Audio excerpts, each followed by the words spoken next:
ولقد زينا السماء الدنيا بمصابيح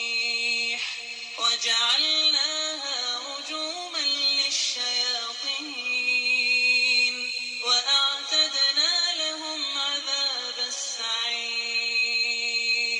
وللذين كفروا بربهم عذاب جهنم وبئس المصير إذا ألقوا فيها سمعوا لها شهيقا وهي تفور تكاد تميز من الغيظ كلما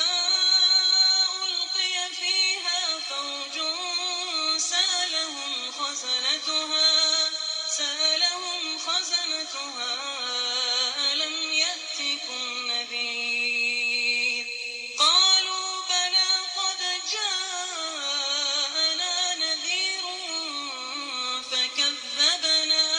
وقلنا ما نزل الله من شيء إن أنتم إلا في ضلال كبير وقالوا لو كنا نسمع أو نعقل ما كنا في أصحاب السعير فاعترفوا بذنبهم فسحقا لأصحاب السعير إن الذين يخشون ربهم بالغيب لهم مغفرة وأجر كبير